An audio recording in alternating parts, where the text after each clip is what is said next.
Cambios en la prevención de riesgos laborales. Cambios en la prevención de riesgos laborales. Nuevos trámites y costes para autónomos y pymes. Trabajo quiere cerrar un acuerdo antes de concluir el año. La ministra de Trabajo pidió a los grandes sociales cerrar antes de concluir 2025 un acuerdo para actualizar la ley de prevención de riesgos laborales. Se incluirían regulaciones más estrictas, lo que podría aumentar los costes y tiempos de gestión para autónomos y pymes. Cambio en la prevención de riesgos laborales, repito, nuevos trámites y costes para las pymes. La vicepresidenta segunda y ministra de Trabajo y Economía Social aprovechó la jornada técnica celebrada el 5 de noviembre de 2025 en la sede del Instituto Nacional de la Seguridad Social en el Trabajo INS para pedir a los agentes sociales, patronales y sindicatos que cierren la mesa de diálogo social el acuerdo para la nueva ley de prevención de riesgos laborales antes de que acabe el año. La nueva idea de la ministra llega tras varios meses en los que sucesivamente se propone una reforma detrás de otras, desde modificar la normativa para actualizar automáticamente el salario mínimo hasta imponer un control horario digital obligatorio para las pymes. Esto sin contar otras leyes que se han aprobado en el Consejo de Ministros, como el Estatuto del Becario. En este acto señaló: tenemos muchas diferencias, pero la salud de las personas trabajadoras no es una de ellas, aunque lo cierto es que para los autónomos empleadores y para las pymes cualquier reforma de prevención implica una traducción directa entre papel, coste y tiempo disponible para gestionarlo. Se subrayó en dicho foro que la futura ley dará un salto normativo y técnico mediante regulaciones más estrictas sobre agentes cancerígenos, biológicos y químicos, antes de actualizar valores límite ambientales, 4 de enfermedades profesionales y sistemas de información de accidentes. Y para los pequeños negocios, estas exigencias van a tener reflejo no solo en la evaluación inicial, sino también en la revisión periódica del riesgo, que es lo que más afecta en horas de gestión, porque obliga a retocar informes no una vez, sino varias.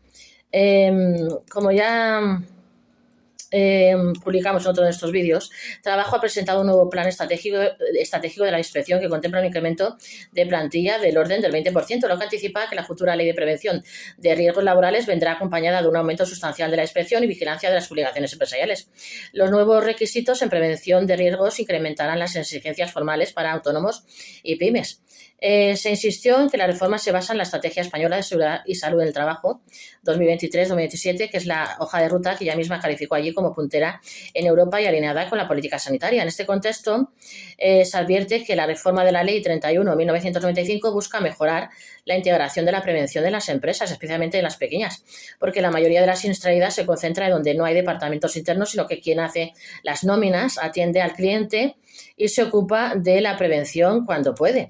En esta misma línea se prevé una aplicación transversal de la perspectiva de género, porque esta no se circunscribe únicamente a la Ley 31/1995, sino que se extiende a toda la normativa relativa al ámbito de la seguridad y salud en el trabajo, lo que impactará en sectores feminizados en los que hay ya saturación administrativa y en los que la evaluación específica puede exigir consultas técnicas externas. El ejemplo más ilustrativo se ve en peluquerías, clínicas dentales, academias privadas o pequeños centros de estética. Los empleadores que usan la IA de alto riesgo deberán documentar cómo la controlan. En esa jornada, el mensaje institucional fue también que la prevención del siglo XXI implica incorporar herramientas digitales como algoritmos e inteligencia artificial reguladas por el Reglamento Europeo de 2024 sobre la IA. La subdirectora técnica del INS admite que la digitalización está generando importantes cambios en el mundo del trabajo, creando oportunidades de mejora. Pero se subraya que esta disrupción genera nuevos riesgos de carácter psicosocial que no estaban previstos hace 30 años y que es necesario controlar. Si una herramienta digital entra en la categoría de IA de alto riesgo, es decir, que puede afectar a derechos fundamentales, la integridad física, el acceso al empleo, las condiciones laborales o las decisiones con efectos legales o equivalentes, el empleador no podrá limitarse a usarla, sino que deberá documentar cómo la controla de forma preventiva. Otro bloque clave de esta reforma gira alrededor de los riesgos emergentes derivados del cambio climático, que ya tienen reconocimiento en la estrategia española, en el que se recuerda que es necesario seguir avanzando en la prevención de los riesgos relacionados con el cambio climático, porque se prevé un agravamiento de las condiciones extremas en los próximos años, con lluvias torrenciales, incendios más graves y cambios en los contaminantes. La legislación de urgencia aprobada tras la DANA del año pasado en Valencia obligó, entre otras cosas, a trabajar en planes de actuación frente a fenómenos meteorológicos adversos. Se confirma que estos planes pueden ser muy útiles, pero se advierte que cada sector y cada empresa deben determinar medidas para su actividad y para su zona geográfica. Eso implica que los protocolos genéricos pierden utilidad frente a la realidad de cada oficio y cada clima. Ese paquete legislativo legislativo de urgencia incluye un mandato para desarrollar un reglamento específico sobre riesgos derivados del cambio climático y se anticipa que la norma detallará medidas preventivas para proteger a los trabajadores ante un entorno más extremo. En negocios pequeños esto puede traducirse en escenarios de tiempo improductivo o en reorganización de jornada, cuando AEMET dispara alertas con impacto directo en margen y facturación, y para un autónomo con pocos empleados esto puede suponer reorganizar jornadas con escaso margen. El servicio público Prevención opera ya con apoyo técnico gratuito. En el INS se gestiona Prevención10.es, una herramienta gratuita que trabaja para que sea intuitiva y fácil de utilizar. Se subraya que permite realizar el plan de prevención de riesgos laborales en pymes de una forma guiada y práctica. Y se explica que en el caso de personas autónomas, la plataforma permite conocer los riesgos de la profesión y generar documentación para coordinación de actividades cuando se comparte obra, taller o instalación, con lo cual evita externalizar todas las tareas preventivas y reduce el coste base. Además, Prevención10.es ofrece un curso online para obtener la capacitación que permite realizar funciones de nivel básico en prevención, según el reglamento de los servicios de prevención. Para negocios con plantillas cortas, esto permite asumir parte de la gestión sin pagar siempre un variable externo por cada actualización de procedimiento o por cada análisis preventivo menor en escenarios de riesgo moderado. Reduce la necesidad de asesor externo sin eliminar su papel en riesgos graves. La ministra Díaz anunció que en 2026 se declarará año de la seguridad y salud en el trabajo. El INS también cuenta con documentación técnica para integrar prevención en pymes como método para evaluación y gestión de factores psicosociales, el documento para identificación y control de riesgos en pymes. Se insiste en que cada sector y cada empresa deben determinar las medidas preventivas y de protección más adecuadas para su actividad y su zona geográfica. Y esto se vuelve clave cuando se compara oficina comercial en invierno con reparto a domicilio en agosto. La adaptación espacial y sectorial pasa a ser criterio determinante en la evaluación. Las próximas semanas dirán si el acuerdo social llega antes de concluir el año, pero la dirección regulatoria ya está marcada. Se anuncia en este acto que 2026 se declarará año de la seguridad y salud en el trabajo. Para el pequeño empleador, esto se traduce en más exigencia técnica, más matices documentales y más escenarios que obligan a sacar horas de donde a menudo no las hay. Hasta aquí la prevención de riesgos laborales, la novedad. Ahora vamos con la Agencia Tributaria. Está ultimando la orden ministerial que regulará su repositorio universal de facturas electrónicas y también cómo se remitirán a los ministerios de Hacienda y Economía. Es el primer paso hacia la facturación electrónica obligatoria para autónomos y pymes.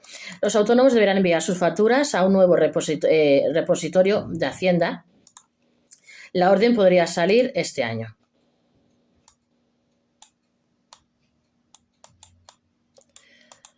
La orden ministerial, que contendrá las especificaciones que regulan el repositorio central de facturas electrónicas de Hacienda, podría salir a audiencia pública para finales de este año, según avanzan desde la Agencia Tributaria. Una vez que este repositorio se apruebe de forma definitiva, ya será obligatorio para todos los autónomos remitir sus facturas electrónicas a la Agencia Tributaria, que las almacenará en este archivo centralizado para que sean enviadas al propio Ministerio de Hacienda y puedan ser consultadas por el Ministerio de Economía en el marco de la lucha contra el fraude y la morosidad.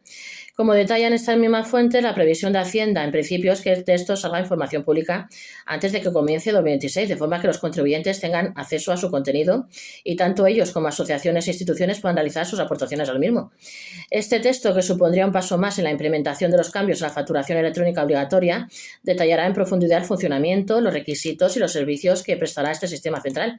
El documento desarrollará el Real Decreto de la Factura Electrónica, también pendiente de publicación, y regulará su remisión a los correspondientes ministerios de Economía y Hacienda. Como se añade desde Hacienda, no hay que confundir este repositorio, que contará con su propia solución pública para remitir las facturas a este archivo centralizado, con la aplicación gratuita o solución pública de Verifactu. La primera regulará estas interconexiones para el funcionamiento del repositorio de facturas y su remisión a los ministerios, mientras que la segunda es un formulario web para generar y enviar facturas cumpliendo los requisitos de los nuevos programas de facturación. La orden definirá cómo se remitirán las facturas de los autónomos a Economía y Hacienda. Con la orden ministerial se regulará el repositorio público de factura electrónica en sus aspectos funcionales y técnicos, a fin de que preste servicios de facturación electrónica a los autónomos y empresarios que elijan trabajar con esta alternativa. Asimismo, está pendiente el desarrollo reglamentario del Real Decreto sobre factura electrónica, la famosa Ley Crea y Crece. Este texto continúa en fase de proyecto y debe ser remitido todavía al Consejo de Estado, según explican desde el Ministerio de Economía. Esta segunda solución pública prestará los servicios de repositorio de las facturas y, entre sus aspectos fundamentales, se encargará de desarrollar su funcionamiento para que autónomos y empresas puedan enviar sus copias a este centro de almacenamiento, expedidas, remitidas y recibidas con la información de pago. Desde ahí serán enviadas al Ministerio de Hacienda. A su vez, el texto regulará el acceso por parte del Ministerio de Economía a dicho repositorio. La Agencia Tributaria dará acceso a Economía al repositorio de facturas.